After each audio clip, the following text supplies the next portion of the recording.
Let's talk about housing, the biggest purchase most of us will ever make. For many, owning a home isn't just about having a roof over your head, it's a symbol of stability, security, and even success. But with such a big investment comes big risks. And that's why the idea of a housing bubble makes so many people uneasy. The 2008 crash still haunts us. People lost homes, jobs, and savings, and the word bubble makes everyone nervous. It's a reminder of how quickly things can fall apart, even when everything seems fine on the surface. A housing bubble is when prices soar on hype and speculation, not real value. It's like everyone's racing to buy, thinking prices will only go up, until suddenly, they don't. In 2008, risky subprime loans and easy credit led to mass foreclosures and a market collapse. Banks handed out loans to people who couldn't really afford them, and when payments stopped, the whole system came crashing down. That's the nightmare we all fear repeating. The thought of losing everything overnight is enough to keep anyone up at night. Fast forward to 2025, home prices have skyrocketed since the pandemic, and mortgage rates are up, making homes less affordable. For many, it feels like déjà vu, with prices climbing faster than incomes. Naturally, people wonder, are we in another bubble? Is a crash coming? The uncertainty makes buyers and sellers alike second-guess every decision. The fear is real, but is it justified? Or are we letting old memories cloud our judgment about what's happening now? Let's dig into the facts and see if today's market is really on the edge. We'll look at what's different, what's the same, and what experts are saying. Are we about to relive 2008, or is this a different story? The stakes are high and the answers matter to everyone. Time to separate myth from reality and find out what's really going on in today's housing market. To really understand what's happening in today's housing market, let's zoom in on the numbers for September 2025. This snapshot gives us a clear sense of where things stand and where they might be headed as we move through the year. Home prices are cooling off after years of rapid growth. Some forecasts predict a slight dip in prices, while others expect a slow, steady rise. The market is no longer red hot, but it's not collapsing either. Instead, we're seeing a period of adjustment as buyers and sellers recalibrate their expectations. The median home price sits at about $403,700. That's a big number for many families, and it reflects just how much prices have climbed over the past few years, even as the pace of growth slows. Mortgage rates are up significantly, hovering around 6.35% for a 30-year fixed loan. That's a huge jump compared to the sub-3% rates we saw just a few years ago, and it's making monthly payments much higher for new buyers. This spike in rates has created a real affordability crisis. Many would-be buyers are finding themselves priced out, and sellers are having to adjust their expectations. As a result, the market has slowed down, with fewer sales and more homes sitting on the market. Inventory has climbed to a 9.2-month supply, meaning there are more homes available than we've seen in recent years. While that's a big increase, it's still well below the 13-month glut we saw during the 2008 crash. Real estate is always local. Some markets, like Miami, are seeing prices fall, while others are still growing or holding steady. It really depends on where you look. Each city and neighborhood tells a different story.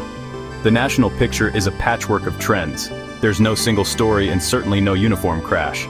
Some areas are cooling, others are resilient, and a few are even heating up again. The days of double-digit price jumps are behind us, but we're not seeing a dramatic freefall either.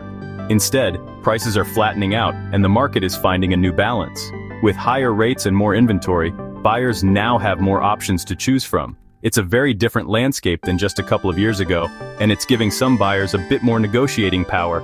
But the fundamentals today are very different from the last crash. Let's dig deeper to see what's changed and why 2025 isn't a repeat of 2008.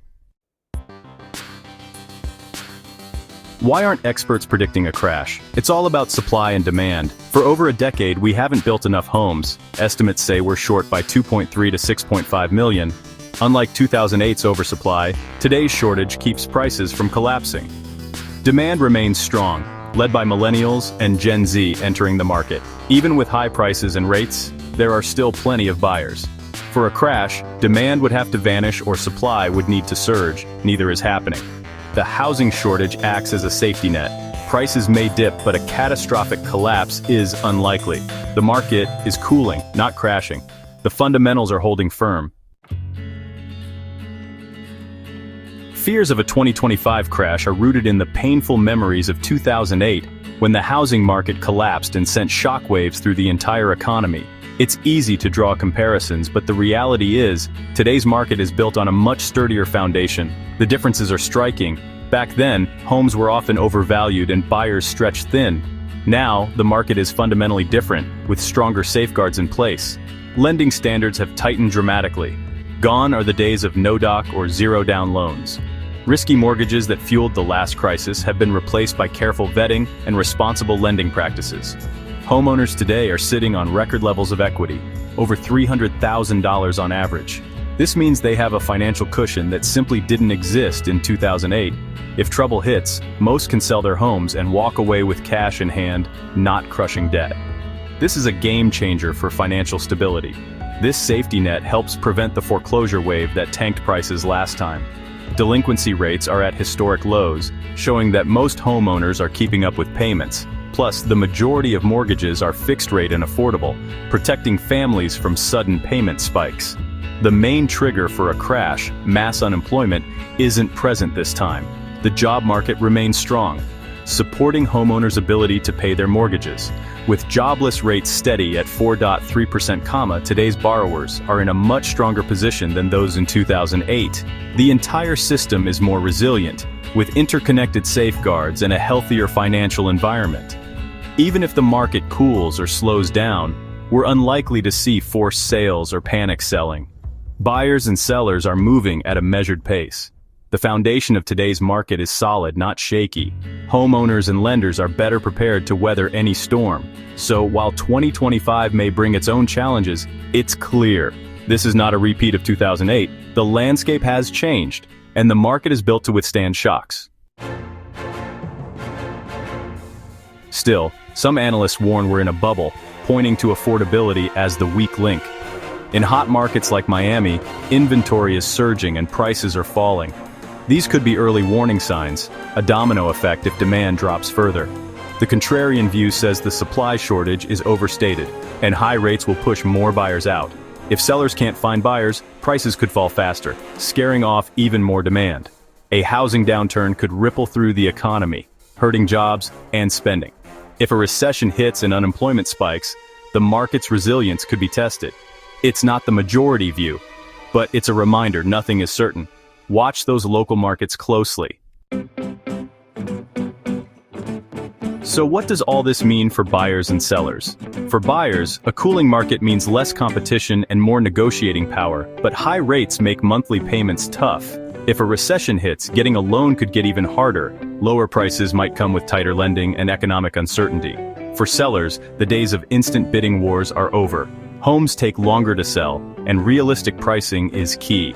But most homeowners have enough equity to avoid desperate sales. If they don't get their price, they can wait it out. This equity cushion keeps the market stable.